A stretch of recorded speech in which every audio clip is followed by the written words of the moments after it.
Transport Team Prime here, back another custom review. And today we're looking at the Transformers War for Cybertron Kingdom Shatterglass Warpath. So here he is in his tank mode, but of course let's look at the colors first.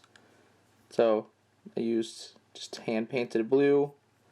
This is a fully hand painted custom because I didn't feel like I could spray paint due to some of the stuff going on, though it surprisingly didn't involve as much shaving down as I expected. But anyways, use some red, some light blue, chrome silver, some black, some gunmetal, and finally lemon yellow. So let's look at the tank mode itself. Now, the regular Warpath, of course, it's just completely red and then white treads. There's no detail in the tank, and that bothers me. So I did a little bit of detailing here and there. I painted the lights with the chrome silver. Then you can see, let me hold it like this, that there's some gunmetal vent detail, and the arm joints have gunmetal in them there, and some gunmetal vents there. Bit picked out there for the robot mode as well, and this. So a lot of it is just robot mode details carrying over, which I'm totally fine with. It just makes the tank have a bit more pop going on. And of course the nice black treads. Now, this is one of the things that I wasn't actually sure if I could get around, so I just decided to not paint it.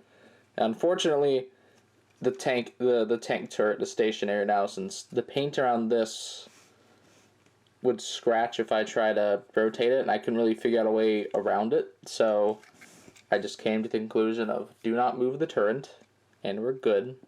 Which does kind of suck, but oh well. But at least this can still point up and down. Oh yeah, there's that. I also didn't paint this because, like the whole collapsing thing, it's just a bit tight, and I don't think that the paint would be too durable to that. But also the fact of what this is based on, which is the GoBot's tank, has a little red chest, so I'm like, oh, there we go. It's a nod now. So yeah, nice little tank mode. Looks very hefty. He looks bigger than it is, and I like that about it. Yeah. Anyways, let's go ahead and get him into his robot mode. And here in robot mode is where you see a lot of those extra colors that I mentioned. Like we get some of the light blue on the chest and thighs. Get the lemon yellow, just flat out right in your face. Speaking of faces, let's get a close-up of his. Get in there. Which, of course, oh wait, there you go. You can see the eyes. It's always a rare occasion. But there's actually a lot of paint. Like, of course, there's the blue, but then there's the red eyes and the black around them. And there's the chrome silver mouth plate, and then the little light blue dots there. Which I would have put them up here, since there are dots sculpted up here, but I actually shaved them off because I had to split the head and I cut one off, so I just shaved off the other one to make it all even. I still think this turned out pretty nice. Let's get back down. But yeah, a lot of the detail carries over, like the gunmetal, the chrome silver. You also get some gunmetal fists. These do not rotate anymore either, just because of the paint. Get a little bit of gunmetal in there. Then, of course, the really cool Zaku Shield, which is, like, weirdly my favorite thing about this whole figure. Like, I got it on the cheap from someone with a, it was the Takara, I think, Lost Age or Movie Advance. One of those two. They're, like, the same line.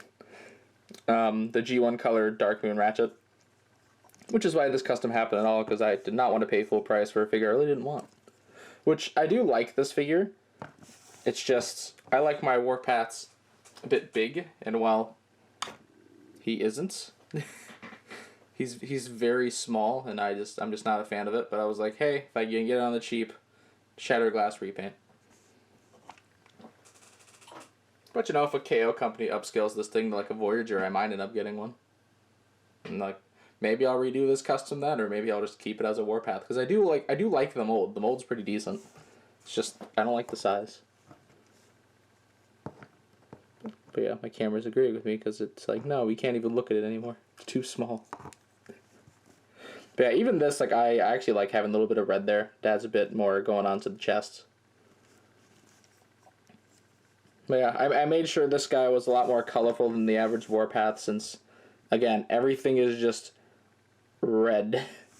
The only things that aren't red is just I think there was like white there and then white on like the treads, and that's it. Everything else is just red. Yeah, overall, I do love how this turned out. I really don't think I'm going to be doing that much Shattered Glass with Kingdom, just because I'm not really into Shattered Glass Beast Wars, just because there isn't really any lore behind it. I don't really care all that much about it. So I'm not super into it. But then also most of the G1 characters coming out, they're either way too G1 looking for me to do anything with, or I already have them and I'm fine with them. Like Huffer, I have the 2007 Armor Hide, which I love that toy, so I'm fine with not doing a custom. Or Cyclonus, like I debated about doing one, but then I just have the official one, so I don't really care to do one.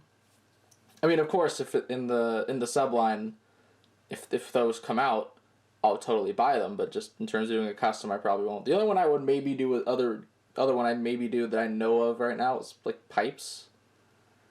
But even then, probably not. So yeah. Anyways, that is pretty much all I have to say. So please be sure to check out my channel for more video and custom reviews, and please don't forget to subscribe. You can also come check out my Facebook and Tumblr pages, links in the description below. And you can also come join the Infinite Sun Discord server, also linked in the description below. And this is the 14th Prime, signing out.